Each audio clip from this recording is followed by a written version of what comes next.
नमस्कार, स्वागत है आपका कबीर सीएससी में। आज के इस वीडियो में देखने वाले हैं 1 नवंबर का करंट अफेयर। तो चलिए शुरू करते हैं। आज का पहला सवाल ये है कि T20 क्रिकेट में 1000 छक्के लगाने वाले पहले बल्लेबाज कौन बने हैं।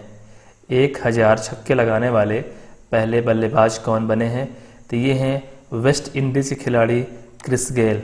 तो क्रिस गेल ने T20 में 1000 छक्के लगाए हैं। अगर T20 की बात आई तो एक सवाल और यहाँ से बन सकता है कि T20 में पहला खिलाड़ी कौन है जिसने 500 मैच खेले हैं। T20 में पहला खिलाड़ी कौन है जिसने 500 मैच खेले हैं।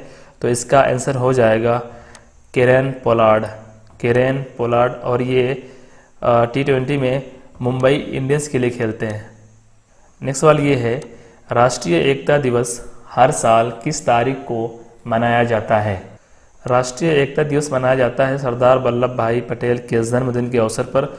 उनको याद करने के लिए इस दिवस को मनाते हैं और यह 31 अक्टूबर को मनाया जाता है। और आपको बता दें कि ठीक इसी दिन 31 अक्टूबर को ही भारत की पूर्व प्रधानमंत्री इंदिरा गांधी जी की पुण्यतिथि यानी डेथ एनिवर्सरी भी होती है।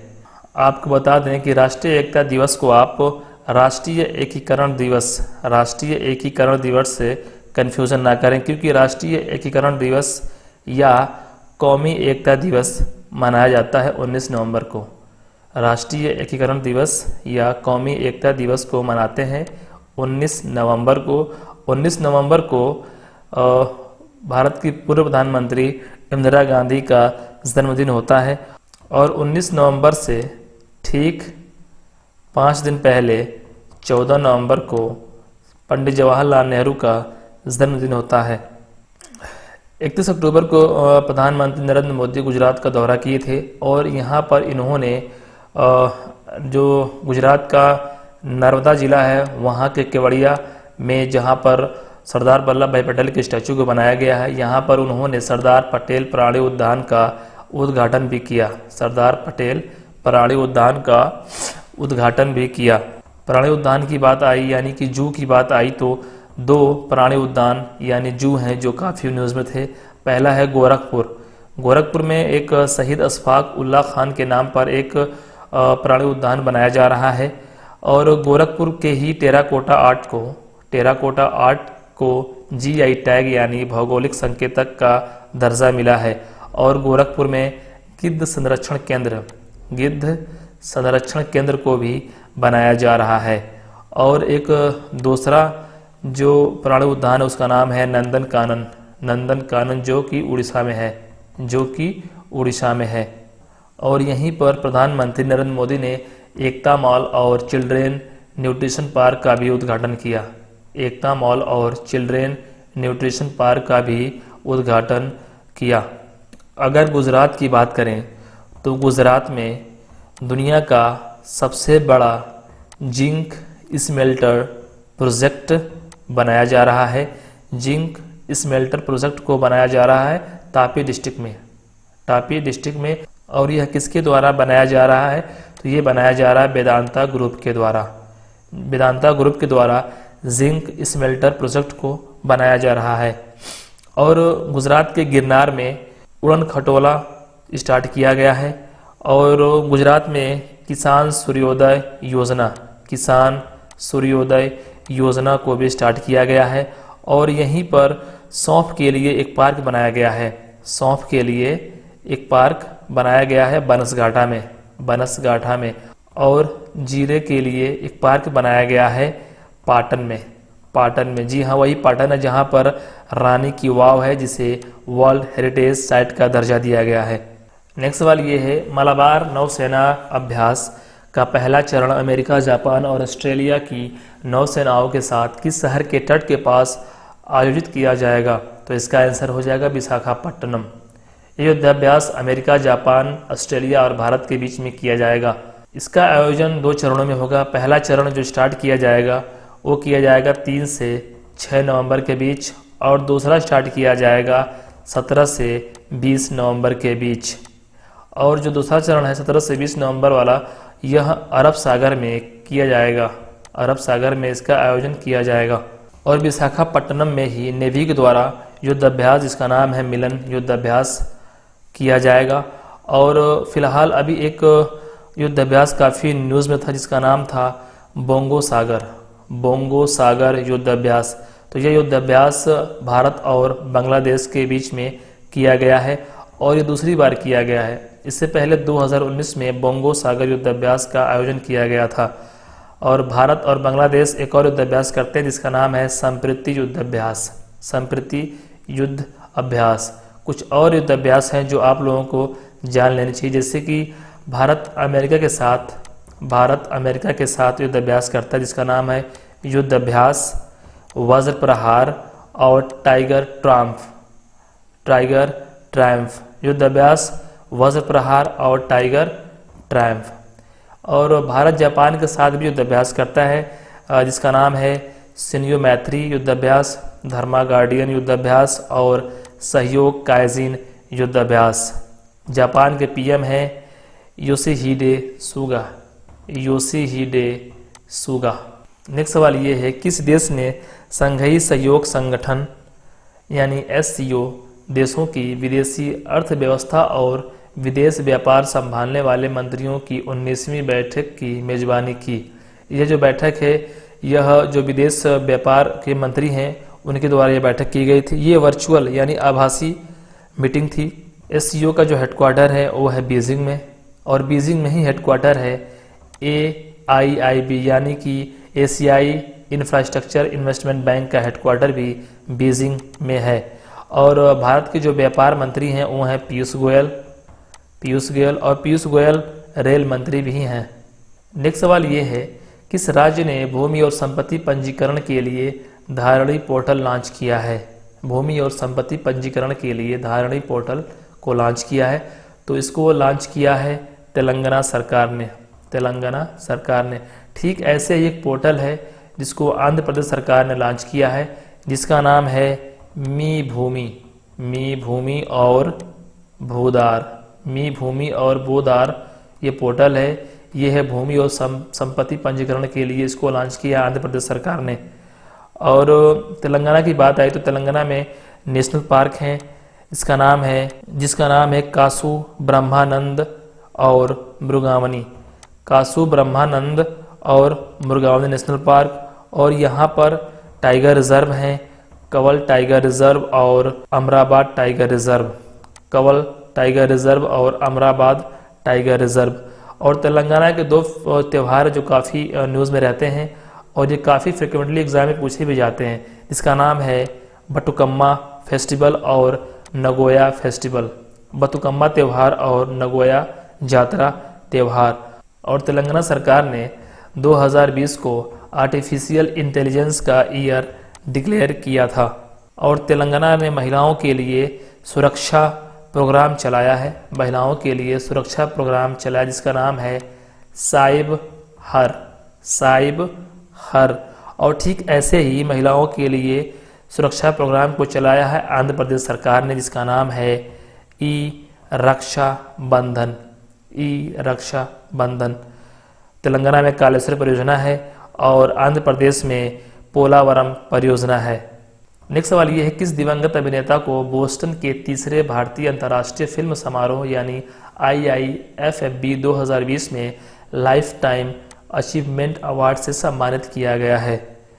भारतीय अंतर्राष्ट्रीय फिल्म समारोह में लाइफ टाइम अचीवमेंट अवार्ड से किसे सम्मानित किया गया है? तो इसको सम्मानित किया गया ओम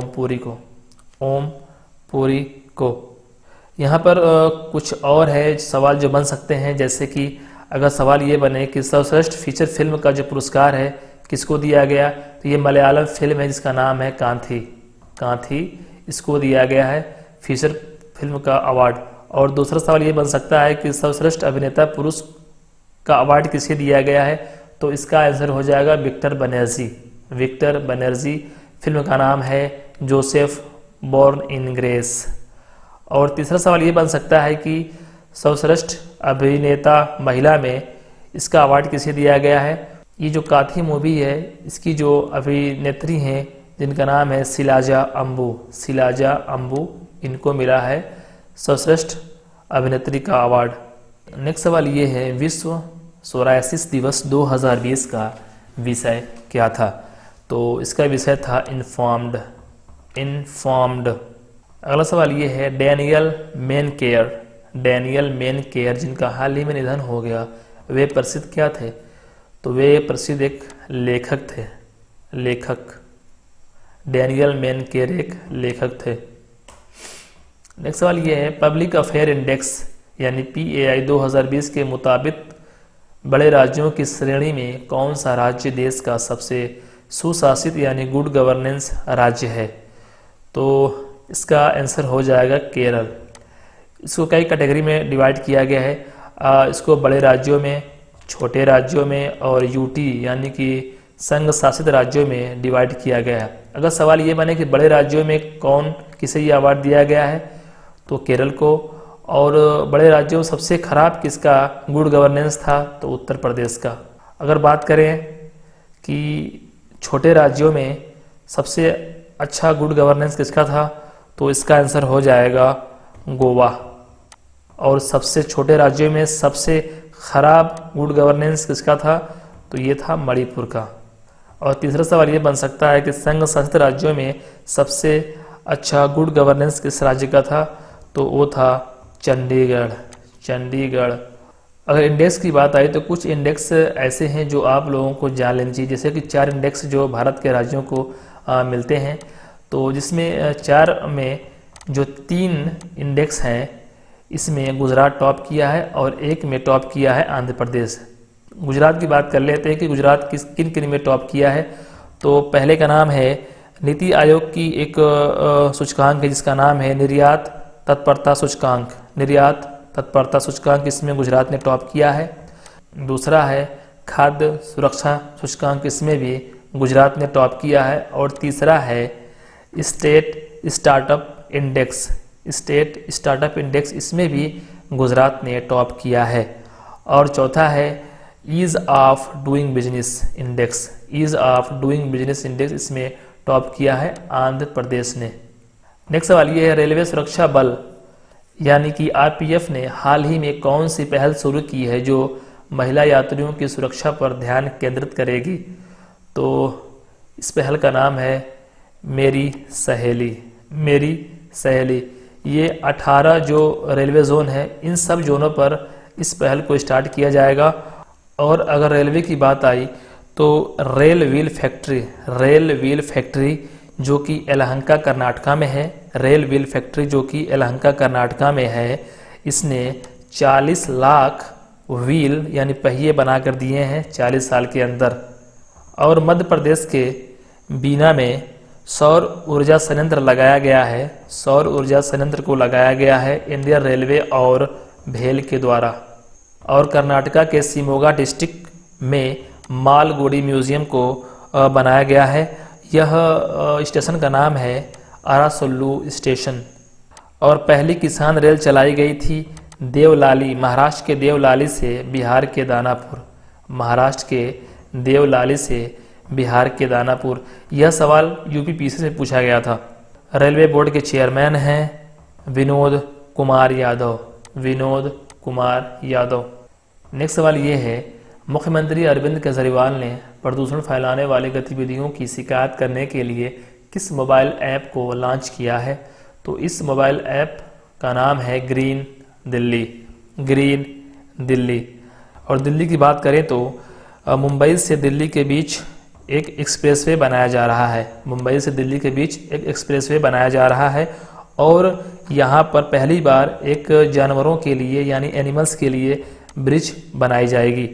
अगर सवाल ये उठे कि भारत की पहली व्यापार मेला ट्रेन कहाँ से कहाँ तक चलाई गई, तो इसका आंसर हो जाएगा दिल्ली के किशनगंज स्टेशन से त्रिपुरा के जिरानिया स्टेशन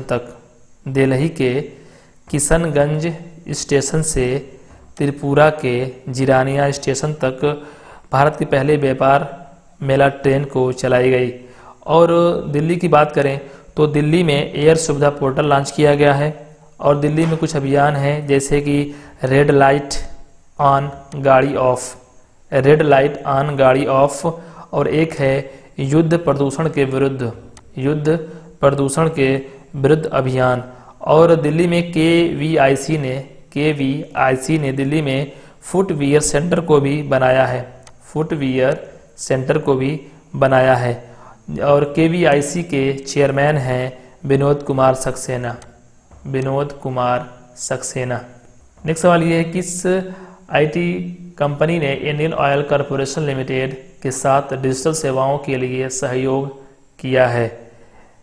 तो इसका आंसर हो जाएगा IBM। IBM जो IT कंपनी है, इसने इंडियन ऑयल कॉरपोरेशन लिमिटेड के साथ डिजिटल सेवाओं को प्रदान करने के लिए समझौता किया है। IBM के एक प्लेटफॉर्म जिसका नाम है वाटसन। और IBM के चेयरमैन हैं अरविंद कृष्णा। नेक्स्ट सवाल ये है, भारतीय रिजर्व बैंक ने किस बैंक में मेपल समूह की 9.99% अधिग्रहण की अनुमति दी है? तो भारतीय रिजर्व बैंक ने इसको अनुमति दी है RBL बैंक को, RBL बैंक। अगला सवाल ये है, भारत ने मध्य एशियाई देश में प्राथमिकता वाली विकास परियोजनाओं के लिए कितनी राशि की आर्थिक सहायता देने का ऐलान किया है? यानी कि भारत मध्य एशियाई देश, जैसे जो मध्य एशियाई देश हैं जैसे कजाकिस्तान, तुर्कमेनिस्तान, अजरबैजान और भी कई सारे ऐसे देश हैं जो मध्य एशिया में आते हैं, उनको डेवलपमेंट के लिए आर्थिक सहायता देने का ऐलान किया है भारत ने। तो यह है $1 बिलियन। नेक्स्ट सवाल ये है, अंतर्राष्ट्रीय इंटरनेट दिवस हर साल किस तारीख को मनाया जाता है? तो इसको मनाया जाता है 29 अक्टूबर को, क्योंकि 29 अक्टूबर 1969 को पहला इलेक्ट्रॉनिक मैसेज सेंड किया गया था। पहला इलेक्ट्रॉनिक मैसेज को सेंड किया गया था 29 अक्टूबर 1969 में। तो उसी के याद में अंतर्राष्ट्रीय इंटरनेट दिवस को मनाया जाता है।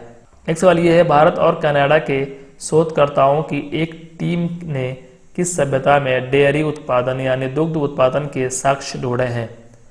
तो भारत और कनाडा की शोधकर्ता जो साइंटिस्ट हैं, किस सभ्यता में डेयरी उत्पादन के साक्ष्य ढूंढे हैं? तो इसका आंसर है सिंधु सभ्यता। तो इससे ये मालूम होता है कि सिंधु सभ्यता के लोग जो दुधारू पशु हैं उसको पालते थे, तो वहाँ पर ये साक्ष्य मिला है डेयरी उत्पादन का। तो आज के लिए बस इतना ही। आशा करता हूँ वीडियो आपको अच्छा लगा होगा। अगर अच्छा लगा तो लाइक कर लीजिए, अगर चैनल पर पहली बार आए हैं तो सब्सक्राइब कर लीजिए। धन्यवाद।